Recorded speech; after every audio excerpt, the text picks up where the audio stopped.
Students, संयुक्त पूंजी company के क्या लाभ हैं? Advantages of joint stock company क्या है? सर्वप्रथम, अंशधारियों या शेयर होल्डर्स का दायित्व प्रत्यक्ष मूल्य तक ही सीमित रहता है।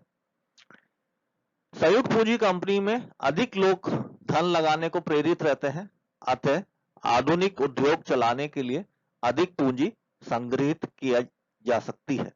क्योंकि काफी लोगों का पैसा लगा होता है, इसलिए कंपनी में काफी पैसा होता है एवं आधुनिक उद्योग चलाने के लिए यह संयुक्त पूंजी कंपनी काफी लाभप्रद होती है। यह कानूनी बंधनों के अंतर्गत आती है, इसलिए जनता का पूरा विश्वास रहता है।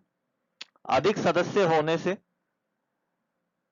हानि का खतरा बढ़ जाता है, अतः साधारण व्यक्ति भी बिना किसी झिझक के पूंजी लगा सकता है। इसमें कार्य का विभाजन विभिन्न समुदाय के व्यक्तियों में किया जा सकता है, अतः कार्य सरल व अच्छा होता है। माध्यम से हम संयुक्त पूंजी कंपनी की क्या हानियां हैं या डिसएडवांटेज हैं, उनके ऊपर अध्ययन करेंगे। सर्वप्रथम, वेतन भोगी प्रबंधकों की रुचि कम होने पर दक्षता कम हो जाती है तथा घाटा हो सकता है। इस प्रकार के संगठनों के निदेशक तथा प्रबंध के अन्य सदस्यों के व्यक्तिगत लाभ के अधिक अवसर रहते हैं, क्योंकि वह कंपनी की आर्थिक स्थिति से वाकिफ रहते हैं तथा उसके अनुसार अंश खरीद व बेच सकते हैं। इस प्रकार की कंपनी में देश के विभिन्न भागों के व्यक्ति अंशधारी होते हैं, लेकिन शायद ही कभी सामान्य बैठक या जर्नल मीटिंग्स में भाग ले पाते हैं। अतः अधिकतर अंशधारियों या शेयर होल्डर्स का वास्तविक प्रबंध पर बहुत कम नियंत्रण रहता है। इस कारण निदेशक मंडल के सदस्य अपनी मनमानी करने लगते हैं। कंपनी को बनाने के लिए कई तरीके के विवरण तैयार करने पड़ते हैं। यह महंगा भी पड़ता है तथा इसमें समय भी काफी व्यर्थ हो जाता है। के माध्यम से हम साझेदारी तथा संयुक्त पूंजी कंपनी की तुलना करेंगे या comparison between partnership and joint stock company. Partnership और जॉइंट स्टॉक कंपनी में क्या अंतर है, इसके बारे में अध्ययन करेंगे। सर्वप्रथम, पार्टनरशिप, इसमें साझेदारों से पृथक कोई कानूनी उपस्थिति लीगल एक्सिस्टेंस नहीं होती है। इसमें जो संयुक्त पूंजी कंपनी है, इसमें अंशधारियों से पृथक कानूनी उपस्थिति लीगल एक्सिस्टेंस होती है। साझेदारी के अंदर सदस्यों की संख्या गैर बैंकिंग व्यवसाय में अधिकतम 20 तथा बैंकिंग व्यवसाय में अधिकतम 10 सदस्य हो सकते हैं, परंतु जॉइंट स्टॉक कंपनी या संयुक्त पूंजी कंपनी में निजी सीमित कंपनी में अधिकतम 50 सदस्य व सार्वजनिक सीमित कंपनी में अधिकतम सदस्यों की संख्या असीमित होती है, अर्थात कितने भी सदस्य उसमें भाग ले सकते हैं। तीसरा जो डिफरेंस है पार्टनरशिप और संयुक्त पूंजी कंपनी में, साझेदारों की इच्छा के अनुसार कोई भी व्यापार किया जा सकता है, परंतु संयुक्त पूंजी कंपनी में जो प्रविवरण है या प्रॉस्पेक्टस है, उसमें वर्णित व्यापार ही किया जा सकता है तथा उतनी ही पूंजी लगाई जा सकती है। पार्टनरशिप के अंतर्गत साझेदारी की अनुमति के बगैर अंश हस्तांतरित नहीं किए जा सकते हैं, परंतु संयुक्त पूंजी कंपनी में बिना किसी सदस्य की सहमति के अंश स्थानांतरित या ट्रांसफर किए जा सकते हैं। पार्टनरशिप के अंतर्गत दायित्व या लायबिलिटीज असीमित होते हैं, परंतु जॉइंट स्टॉक कंपनी में दायित्व सीमित होते हैं। पार्टनरशिप के अंतर्गत संपत्ति जो होती है वो साझेदारों की होती है या पार्टनर्स की होती है, परंतु जॉइंट स्टॉक कंपनी में जो संपत्ति है या पूंजी है वो कंपनी की होती है। पार्टनरशिप के अंतर्गत प्रत्येक साझेदार प्रबंध का कार्य कर सकता है, परंतु संयुक्त पूंजी कंपनी के अंतर्गत प्रबंध कार्य अंशधारियों द्वारा चुने गए निदेशक मंडल या बोर्ड ऑफ डायरेक्टर्स द्वारा किया जाता है।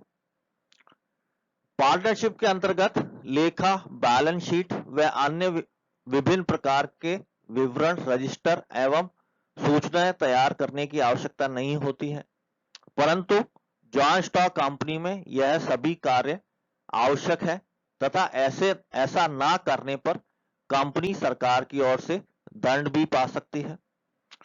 पार्टनरशिप के अंतर्गत किसी साझेदार की मृत्यु हो जाने पर या हिस्सा हटा लिया जाने पर व्यापार प्रभावित हो सकता है तथा समाप्त भी हो सकता है, परंतु इसके विपरीत संयुक्त पूंजी कंपनी में किसी अंशधारी या शेयर होल्डर्स की मृत्यु हो जाने पर अथवा अंश हटा लिए जाने पर इसमें कोई प्रभाव नहीं पड़ता है। पार्टनरशिप के अंतर्गत अधिक पूंजी इकट्ठी नहीं की जा सकती है, परंतु संयुक्त पूंजी कंपनी में अधिक पूंजी इकट्ठी की जा सकती है।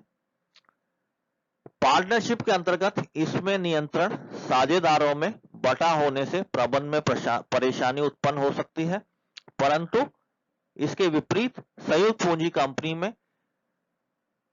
में प्रबंधन अच्छा व दक्ष होता है। के माध्यम से हम सार्वजनिक क्षेत्र के उपक्रम, पब्लिक अंडरटेकिंग, पब्लिक एंटरप्राइजेस और स्टेट ओनरशिप के बारे में अध्ययन करेंगे। सार्वजनिक उपक्रम को कई नामों से संबोधित किया जाता है। इन्हें राजकीय उपक्रम, सार्वजनिक क्षेत्र के उपक्रम, राष्ट्रीयकृत उपक्रम, सरकारी उपक्रम, सार्वजनिक उद्यम आदि नामों से भी जाना जाता है। वास्तव में यह ऐसे उपक्रम है जिनकी स्थापना सरकार द्वारा जनहित में सरकारी कोष से धन प्रदान करके की जाती है। सार्वजनिक उपक्रम से आशय एक ऐसे औद्योगिक तथा वाणिज्यिक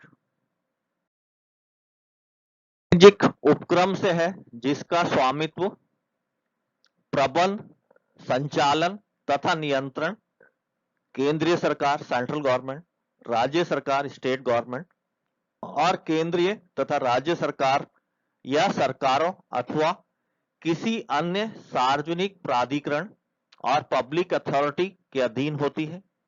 दूसरे शब्दों में सार्वजनिक उपक्रम से तात्पर्य एक ऐसे औद्योगिक तथा वाणिज्यिक उपक्रम से है जिसका प्रबंध या स्वामित्व अथवा दोनों ही सरकार के हाथों में हो तथा समस्त क्रियाओं की देखरेख उनके द्वारा ही की जाती है। अब हम सार्वजनिक उपक्रम के प्रारूप या फॉर्म्स ऑफ पब्लिक एंटरप्राइजेस के बारे में अध्ययन करेंगे। सार्वजनिक उपक्रमों के कई प्रारूप हो सकते हैं। उनमें से प्रमुख प्रारूपों का वर्णन निम्नानुसार है। सर्वप्रथम विभागीय उपक्रम और डिपार्टमेंटल अंडरटेकिंग। सरकारी उपक्रमों के संगठन का यह सबसे प्राचीनतम प्रारूप है। इस प्रकार के प्रारूप में संपूर्ण प्रबंध, नियंत्रण, वित्तीय प्रबंध आदि सभी सरकार के हाथों में होता है। इस प्रकार के संगठन का सर्वे सर्वा संबंधित मंत्री या मिनिस्टर होता है। साधारणतः इस प्रकार के उपक्रम लाभ कमाने की दृष्टि से नहीं चलाए जाते हैं। इस प्रकार के प्रारूपों का चुनाव ऐसे उद्योगों को चलाने के लिए किया जाता है जिसमें गोपनीयता परम आवश्यक है। दूसरे शब्दों में सुरक्षा संबंधी उद्योग, सार्वजनिक उपयोग के उद्योग, सैनिक महत्व के उद्योगों का संचालन इस प्रकार के संगठन द्वारा किया जाता है। रेलवे, पोस्ट एवं टेलीग्राफ तथा प्रतिरक्षा विभाग द्वारा चलाए गए प्रतिष्ठानों के अतिरिक्त केंद्रीय सरकार के 20 अन्य प्रतिष्ठान विभागों द्वारा चलाए जाते हैं। जो दूसरा प्रारूप है वह है सार्वजनिक निगम या पब्लिक कॉरपोरेशन। एमसी शुक्ला के अनुसार सार्वजनिक निगम वह संगठित संस्था है जिसका निर्माण विधान बनाने वाली सभा द्वारा होता है, जिसके निश्चित अधिकार तथा कार्य होते हैं, जो वित्तीय मामलों में पूर्ण स्वतंत्र होती है और जिसकी राजकीय उपक्रमों के संगठन की सार्वजनिक निगम पद्धति ने व्यापारिक संगठन के स्वरूपों में एक महत्वपूर्ण स्थान प्राप्त कर लिया है। सार्वजनिक निगम बहुत कुछ संयुक्त पूंजी कंपनी, जॉइंट स्टॉक कंपनी से मिलता जुलता होता है। अंतर केवल इतना होता है कि सार्वजनिक निगम की स्थापना संसद के विशेष अधिनियम के अंतर्गत की जाती है। अधिनियम द्वारा ही उसमें प्रबंध तथा संचालन संबंधी विधियों की व्यवस्था की जाती है और यदि निगम को कोई विशेष अधिकार दिए जाते हैं तो उनका उल्लेख भी इसमें कर दिया जाता है। औद्योगिक रूप से निगम की स्वतंत्र स्थिति होती है। निगम के किसी भी कार्य के लिए सरकार को उत्तरदायी नहीं ठहराया जा सकता है और ना ही सरकार पर दावा किया जा सकता है।